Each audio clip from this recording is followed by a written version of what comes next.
Frank Wu's opinion piece, published June 16, 2017 on asiasociety.org, adapted by Miss O'Donnell. The Vincent Chin case has passed into myth among Asian Americans and Detroiters.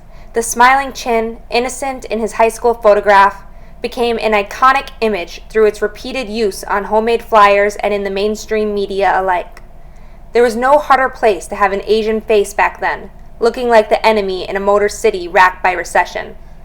Remember Vincent Chin is a gathering cry, and a reference to him summarizes the prejudice towards Asian Americans in all its forms. To this day, conferences and a journey to the gravesite are held on the anniversaries of the crime. Through the internet, T-shirts are available, with simple white lettering against a black background. V. Chin, 1955 to 1982. Yet, I know I risk confusing my own coming of age with history. I grew up in Detroit, and I was there in 1982. My father was an engineer at Ford Motor Company, so I remember the place and the time that are important to this account, and I doubt I could forget either.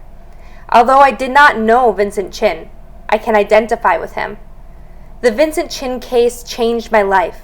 As a child, like almost all children, I hoped merely to be normal. The details that make up the Vincent Chin case made me realize that the childhood cruelties I experienced, the teasing and the taunting of the playground with the same epithets Chin heard, could and should not be erased or overcome with the teacher's tendency to reply that sticks and stones could break my bones, but words would never hurt me. Kids suffer all sorts of bodily harm, falling off swing sets, breaking bones, suffering high fevers, and, in general, they heal just fine, even if an adult could not do the same. Against all outward appearances, youngsters experience mental trauma that may be considered to be silly and momentary, not noticed and not mentioned, but which turns out in fact to be much more severe and lasting.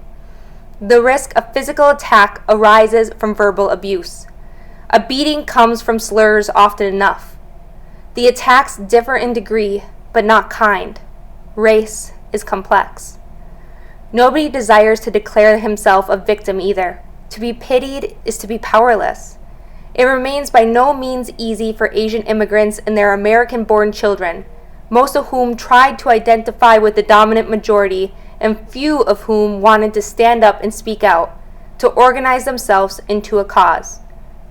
The death of a man was the birth of a movement.